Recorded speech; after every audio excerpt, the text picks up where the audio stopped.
ራስ ሰር በሽታዎች እና መሃንነት። የሰውነት በሽታ የመከላከል ስርዓት በሽታን የመከላከል ስርዓታችን ጤናማ ሴሎችን እና ህብረ ህዋሳትን እንደ የውጭ ወራሪ በመቁጠር የሚያጠቃበት የጤና ችግር ነው። ይህ ሁኔታ እንደ ራስ ሰር በሽታው አይነት በተለያዩ የሰውነት ክፍሎች ላይ እብጠት ያስከትላል። የመራባትን ጨምሮ በጤና ላይ በተለየ ሁኔታ የሚነኩ ከ100 በላይ ራስን በራስ የሚከላከሉ በሽታዎች ተለይተው ይታወቃሉ። ራስን በራስ የሚከላከሉ በሽታዎች በወንዶች እና በሴቶች ላይ የመውለድ ችሎታ ላይ ተጽዕኖ ያሳድራሉ። አሁን ራስን በራስ የሚከላከሉ በሽታዎች በወንዶች እና በሴቶች የመራባት ስርዓት ላይ ችግር ይፈጥራሉ። መካንነትን የሚያመጣው የትኛው ራስን የመከላከል በሽታ ነው? የስኳር በሽታ፣ የታይሮይድ በሽታ፣ ስርዓታዊ ሉፐስ ኤሪቴማቶሰስ፣ ያለ ጊዜው የእንቁላል እጥረት፣ የሩማቶይድ አርትራይተስ።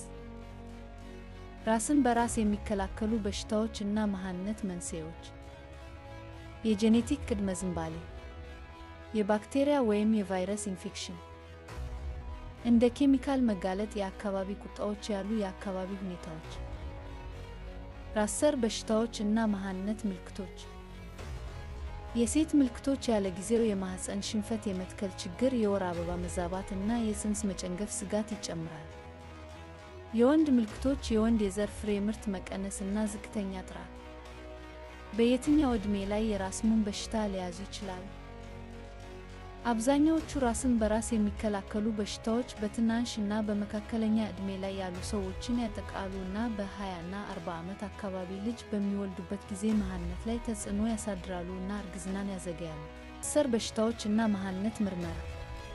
የመራባት ስፔሻሊስቱ ከሌሎች ዶክተሮች ጋር በመስራት በራስ ሰር በሽታዎች ላይ የተካኑ እና የታካሚውን የሕክምና ታሪክ፣ ለራስ አንቲቦዲዎች፣ የደም ምርመራዎችን እና የእንቁላል የመጠባበቂያ ምርመራዎችን ይገመግማሉ። ለወንዶች የሚመከሩት ምርመራዎች የወንድ የዘር ፈሳሽ ትንተና እና የደም ምርመራዎች ያካትታሉ። የራስ ሙድ በሽታዎች እና የመሃንነት ሕክምና። እርግዝና ከመሞከርዎ በፊት ራስን የመከላከል ሁኔታን መቆጣጠር።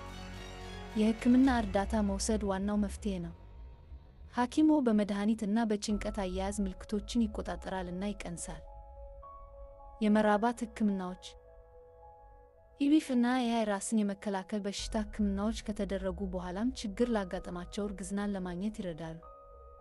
አዲስ አበባ ኢትዮጵያ ከሚኖር የመራባት ስፔሻሊስት ጋር ያማክሩ። አዲስ አበባ ውስጥ በሚገኘው የወሊድ ክሊኒኮች የመራቢያ ኢንዶክሪኖሎጂስት ወይም የመራባት ስፔሻሊስት ያግኙ። ቴሪ ቴና ላይክ፣ ሼር፣ ኮሜንት። ለበለጠ አስደሳች ቪዲዮዎች የዩቲዩብ ቻናል